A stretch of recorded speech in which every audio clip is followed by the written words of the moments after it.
एक गोष्ट पाहूया की एक आहे माझा करंट जॉब. ओके, सध्या करंट जॉब आहे. Current job. ओके, आत्ता सध्या मी जे काही काम करतो, जिथं काही एखादं कंपनी असू शकते. ओके, किंवा एखादा कोणत्या एका ऑर्गनायझेशनमध्ये म्हणजे गव्हर्नमेंट ऑर्गनायझेशन असू दे, प्रायव्हेट ऑर्गनायझेशन असू दे, काही असू दे. ओके, तुम्ही जॉब करत आहे आणि समजा तुम्ही तिथं अनसॅटिस्फाईड आहेत. ओके, अनसॅटिस्फाईडचे वेगवेगळे रिझन असू शकतात. ओके, फर्स्ट एक्झाम्पल एक फायनान्शियल असू शकतो. ओके, म्हणजे मी काही काम करतो त्या कामामध्ये मला जेवढं मोबदला पाहिजे तेवढं मोबदला मिळत नाही.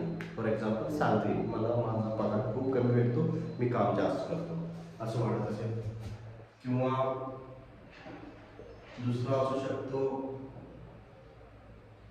एन्व्हायरमेंट.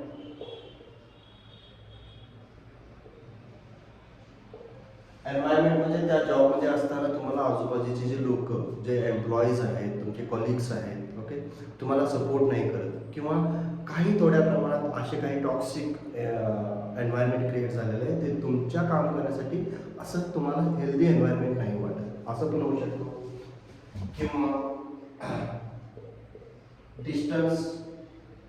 ओके, तुम्ही जे जॉब करता ते तुमच्या घरापासून खूप लांब आहे, तुम्हाला ट्रॅव्हलिंग करण्यासाठी खूप त्रास होतो किंवा तुम्ही ट्रॅफिकमध्ये खूप जास्त वेळ वाया घालवता.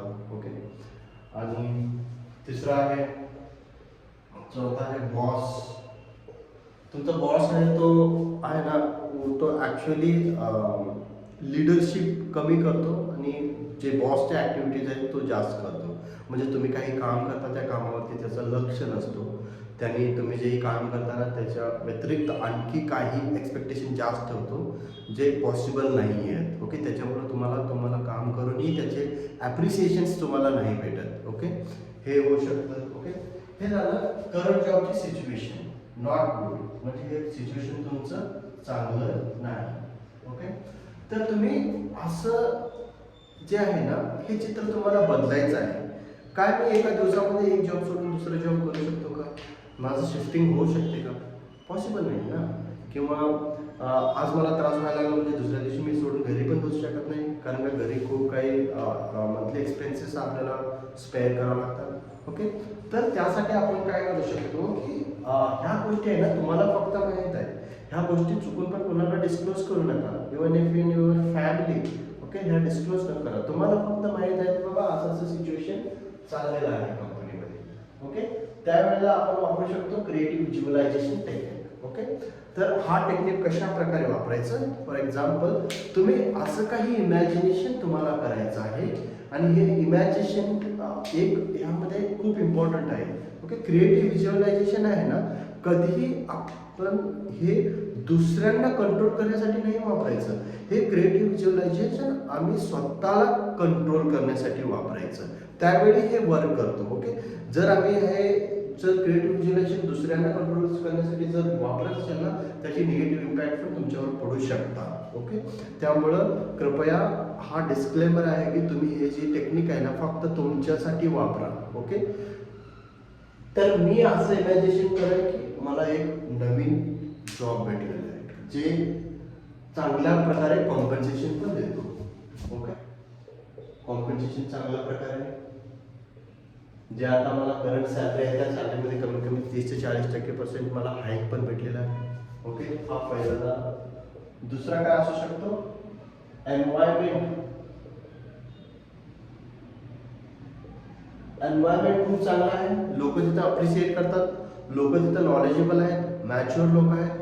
ज्या एन्व्हायरमेंटमध्ये तुम्ही गेले तुम्हाला लोक सपोर्ट करतात तुमच्या ग्रोथसाठी आणि भरपूर काही इन्फॉर्मेशन ते शेअर करतात. ओके, अशा प्रकारचे लोक तुम्हाला भेटलेले आहेत, असं तुम्हाला इमॅजिनेशन करायचं आहे.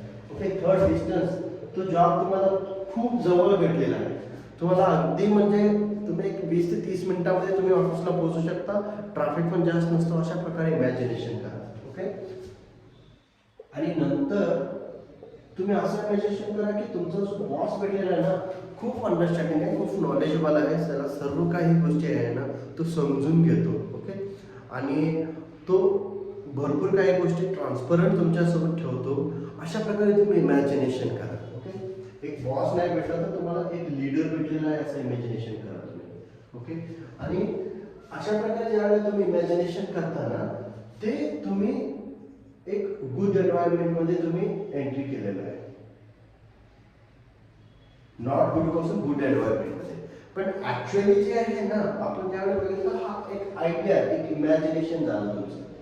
ऍक्च्युअली तुम्ही याच एन्व्हायरमेंटमध्ये आहेत, अजून शिफ्टिंग झालेलं नाही आहे. ओके. आणि ह्याच्यावर फोकस करून आणि दररोज सकाळी किंवा संध्याकाळी 2 वेळा फक्त हे इमॅजिनेशन तुम्हाला करायचं आहे की तुम्हाला चांगल्या प्रकारचं कॉम्पन्सेशन भेटलेलं आहे, चांगल्या प्रकारचं एन्व्हायरमेंट भेटलेलं आहे, चांगल्या प्रकारचे लीडर्स तुम्हाला भेटलेले आहेत, जिथं काही तुम्हाला अप्रिशिएशन भेटत आहे. ओके. अशा प्रकारे तुम्ही 2 वेळा दिवसातून ह्याचं इमॅजिनेशन करायचं आहे. आणि हे फक्त स्वतःसाठी करायचं आहे, दुसऱ्यासाठी नाही करायचं. ओके. दुसऱ्यासाठी ज्यावेळेला आपण क्रिएटिव्ह व्हिज्युअलायझेशन यूज करतो, तो यूज नाही होत आणि इम्पॅक्ट पण नाही पडत त्याचा.